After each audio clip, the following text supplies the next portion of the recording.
Hello and welcome students. आज हम लोग पढ़ने वाले हैं फ्लाइंग टुगेदर चैप्टर को। काफ़ी इंटरेस्टिंग चैप्टर है। उससे पहले एक छोटा सा सवाल, ऐसी क्या चीज़ें हैं जो आपके पेरेंट्स और टीचर्स आपको करने को बोलते हैं टाइम पर? क्या आपके पेरेंट्स आपको ये बोलते हैं बेटा सुबह जल्दी उठा करो? क्या आपकी टीचर आपको ये बोलती हैं अपना होमवर्क करके लाया करो? और क्या आपकी मदर आपको ये बोलती हैं कि अपना बैग पैक करो बेटा? ये सारी चीज़ें आपके पेरेंट्स और टीचर्स आपको बोलते तो हैं कि ये चीज़ें समय से करो, लेकिन क्या आप इन चीज़ों को समय से करते हो? बहुत सारे बच्चों का जवाब होगा नहीं। तो आज हम लोग इस चैप्टर से समझने वाले हैं कि इन सब चीज़ों का क्या नतीजा हो सकता है अगर हम लोग इन्हें समय से, टाइम से नहीं कंप्लीट करते। What happened when you didn't do as they asked you to do? Deep in a forest stood a very tall tree. Its leafy branches spread out like strong arms. This tree was the home of a flock of wild geese. Geese क्या होती हैं? एक type की birds होती हैं, बहुत अच्छी खासी लंबी चौड़ी birds होती हैं। ये एक पेड़ की बात हो रही है जहाँ पर बहुत सारी बर्ड्स रहा करती थी। वहाँ पर उन्हें काफ़ी ज़्यादा सेफ भी फील हुआ करता था। और उन सब बर्ड्स में से एक जो बर्ड थी वो काफ़ी बूढ़ी थी और समझदार थी। वाइज का मतलब होता है समझदार और ओल्ड का मतलब होता है बूढ़ा, ये तो आपको पता ही होगा। वो जो बूढ़ी और समझदार बर्ड थी वो एक दिन नोटिस करती है स्मॉल क्रीपर को eight the foot of the tree. जहां पर वो जो ट्री था जिसके ऊपर वो लोग रहा करते थे वहां पर एक छोटा सा क्रीपर होता है। क्रीपर क्या होता है? क्रीपर छोटा सा वो पेड़ होता है जो छोटा सा, आप ये समझ सकते हो, पेड़ जो ट्री के ऊपर चढ़ जाता है, साइड से क्लाइंब कर लेता है उसको। देखिए इस टाइप का होता है, आपको स्क्रीन पे दिख रहा होगा। कुछ इस टाइप का क्रीपर हमें देखने को मिलता है। ये जो आपको ग्रीन कलर का दिख रहा है, तो ये इस टाइप का छोटा सा उन्हें देखने को मिलता है पेड़। और वो जो वाइज ओल्ड बर्ड होती है वो नोटिस तो कर लेती है। He noticed a small creeper at the foot of the tree. He spoke to the other birds about it. और वो इस चीज को लेकर दूसरी बर्ड से बात करती है। वो दूसरी बर्ड्स को बोलती है क्या तुमने उस क्रीपर को देखा? उसको फटाफट डिस्ट्रॉय कर दो। तुम उसको खत्म क्यों नहीं करते? जितनी भी और बर्ड्स थी वो काफ़ी ज़्यादा सरप्राइज थी। वो बोलती हैं ये तो बहुत छोटा सा क्रीपर है, ये हमें क्या मुसीबत पहुंचा सकता है वाइज ओल्ड बर्ड।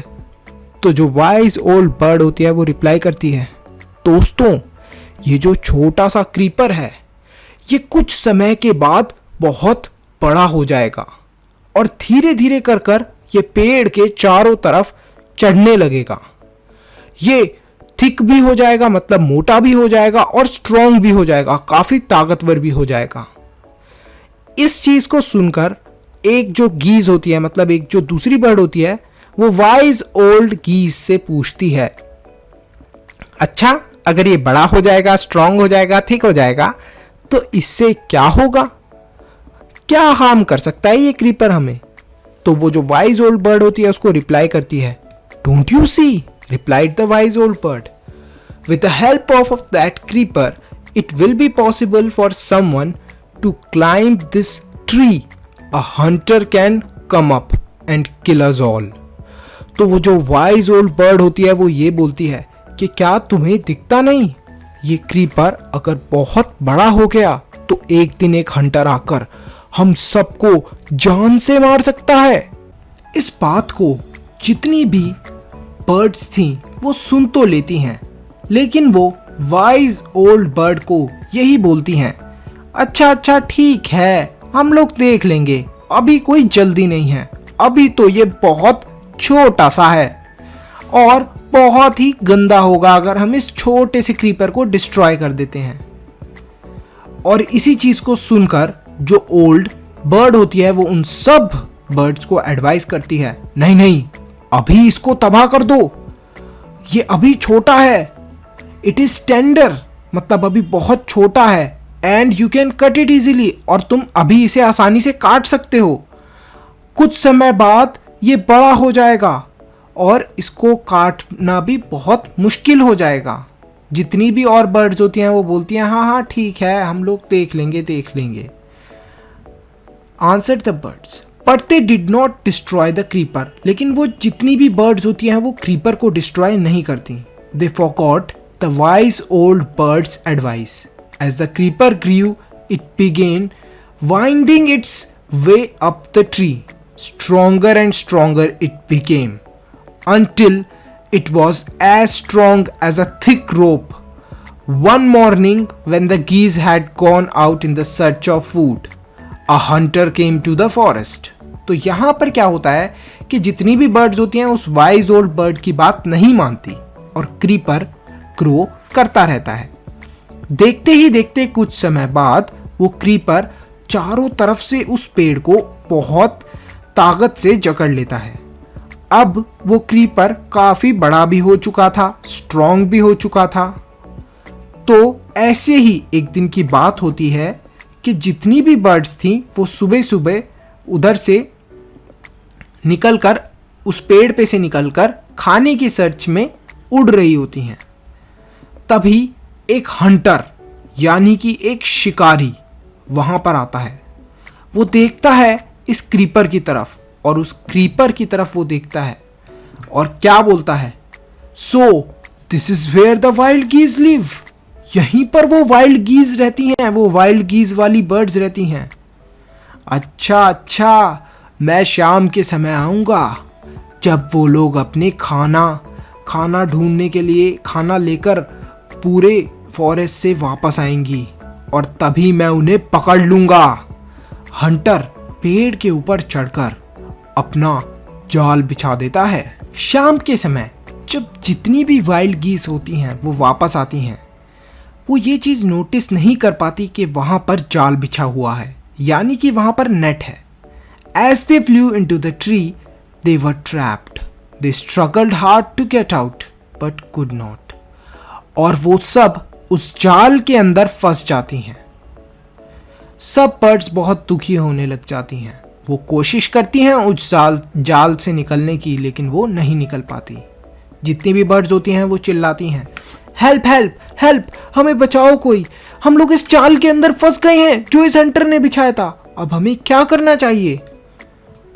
जो वाइल्ड ओल्ड गीस होती है, मतलब वही वाली बर्ड जिसने बोला था कि क्रीपर को शुरू में ही खत्म कर दो, लेकिन किसी ने भी उसकी बात नहीं सुनी थी। अब वो बोलती है, डोंट मेक अ फस नाउ, शोर मत मचाओ।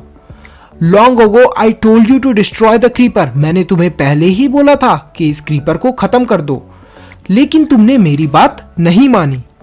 देखो अब उस चीज का नतीजा। कल सुबह, tomorrow morning the Hunter will come back and kill us all.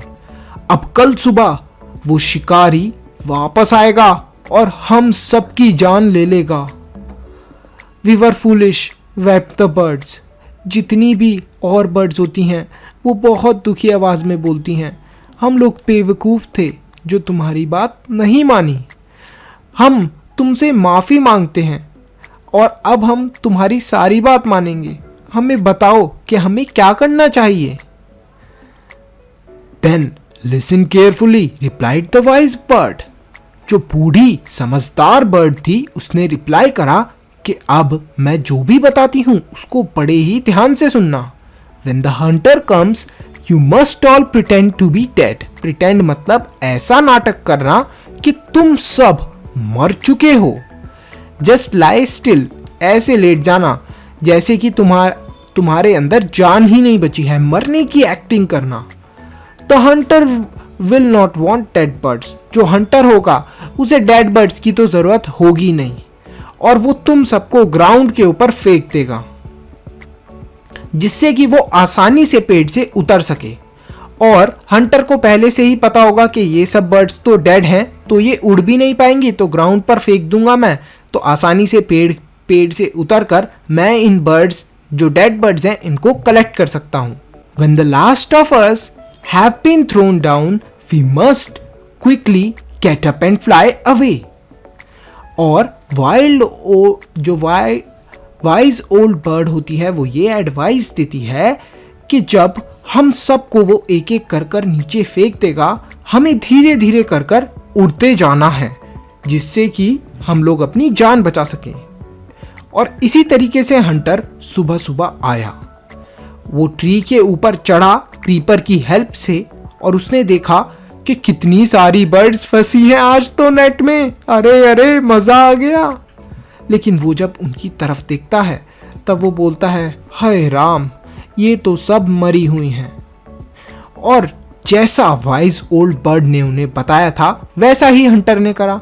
Hunter ने उन सबको पेड़ से नीचे की तरफ एक एक कर कर फेंक दिया। बर्ड्स थी वो शांत बनी रहीं, बिल्कुल भी हिली डुली नहीं, जैसे कि वो मर ही गई हैं। जैसे ही उन्होंने देख लिया कि अब हंटर नीचे उतरने वाला है, वो सब फटाफट उड़ने लगी। The hunter was taken by surprise from the top of the tree. He watched all the geese fly away. अब वो पेड़ के ऊपर चढ़ा ही हुआ था और वो देखता है कि अरे ये तो सब उड़ रही हैं, लेकिन ये तो मरी हुई थी, ये कैसे हो गया। तो इस तरीके से हमारी स्टोरी खत्म होती है। इस चैप्टर के अंदर हमने कुछ नए वर्ड्स भी सीखे, जैसे गीज।